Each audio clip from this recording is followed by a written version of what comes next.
Salut, je suis Christelle, ici de la chaîne Académie de la Nouvelle Conscience.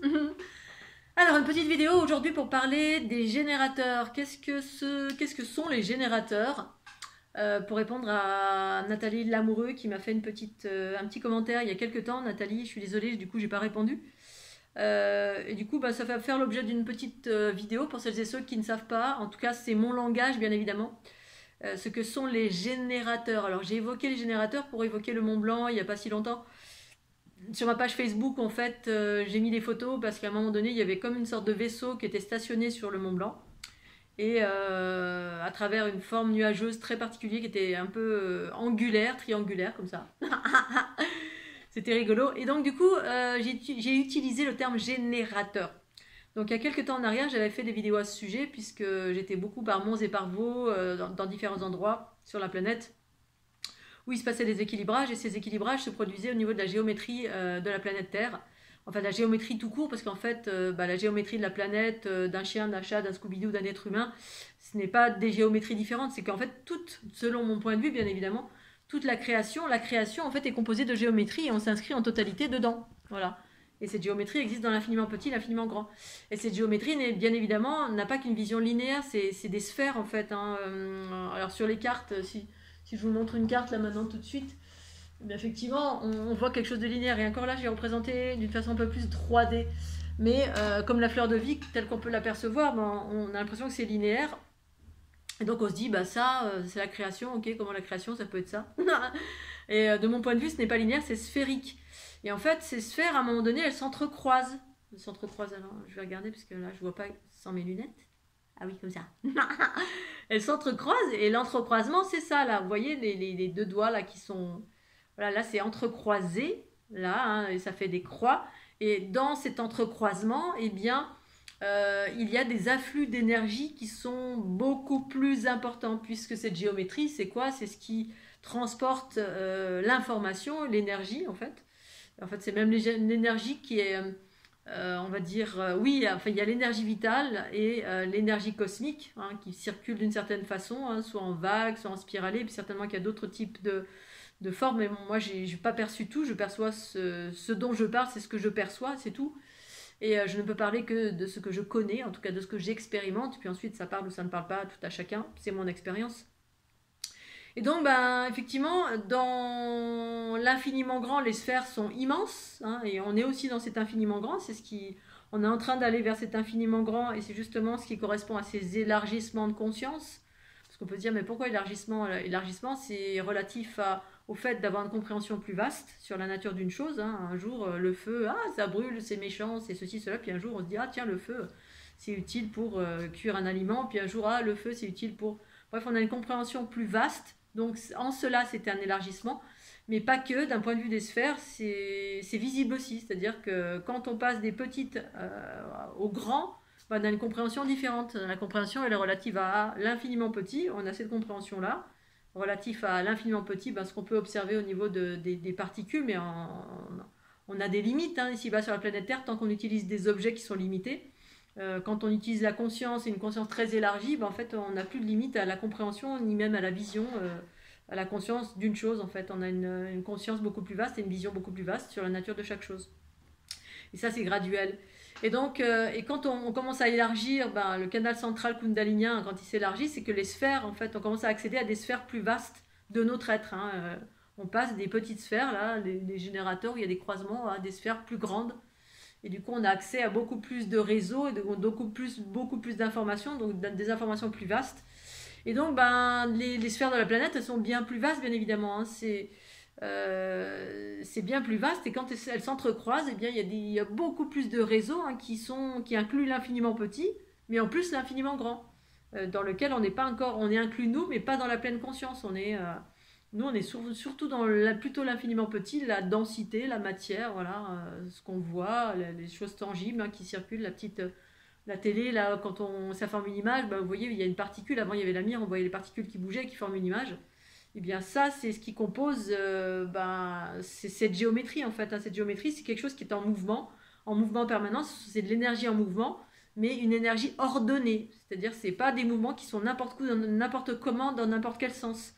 ces mouvements sont ordonnés par cette géométrie qui est à l'origine était harmonieuse et qui c'est un petit peu qui est partie un peu en live dans ce qu'on peut appeler la disharmonie. Et du coup, au générateur, eh bien, il y a sur la planète Terre effectivement des endroits où il y a des entrecroisements de grandes sphères qui sont dans l'équilibre et du coup qui génèrent des champs de force extraordinaires, hyper harmonieux, très puissants. Et c'est sur ces générateurs que je suis allée inconsciemment ou consciemment pendant mon tour du monde. Pendant mon tour du monde, en fait, où j'ai voyagé pendant 6 mois dans 13 pays différents, j'étais attirée. En fait, j'avais de l'information qui me disait d'aller là, dans tel ou tel endroit.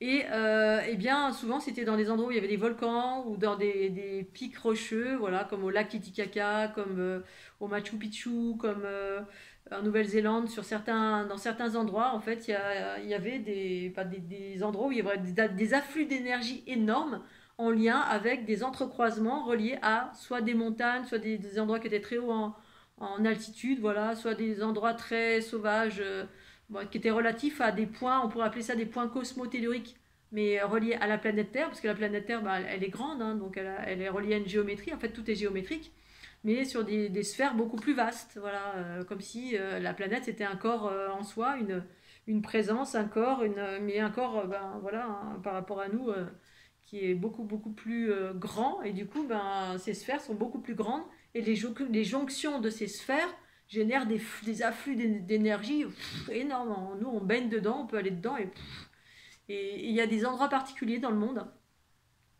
où en fait il y a ce que j'appelle des générateurs qui se sont rééquilibrés. Voilà, pendant mon tour du monde, ça a été que cela, c'était des zones qui se sont rééquilibrées au fur et à mesure de mon parcours, qui se sont rééquilibrées pour justement s'ouvrir à une nouvelle conscience, parce que les sphères se modifiaient.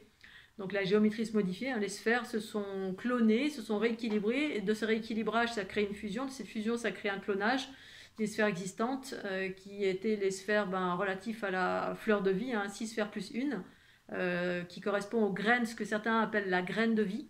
La graine de vie, c'est le cœur de la fleur de vie, hein. Il y a une fleur au milieu, donc une géométrie qui est composée de une sphère et ensuite les 6 sphères autour.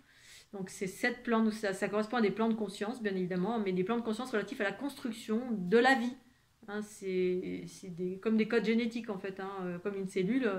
Voilà, elle se construit d'une certaine façon, hein, quand on regarde la mitose ou la méiose, eh bien, on voit que ça s'ordonne d'une certaine façon, et puis ça crée les yeux, les cheveux, ceci, cela. En fait, c'est du code génétique. Eh bien, à l'origine, c'est d'abord la géométrie, hein, c'est ces sphères qui existent dans l'invisible, qui vivent très très vite et qui transportent l'information, l'esprit, la conscience.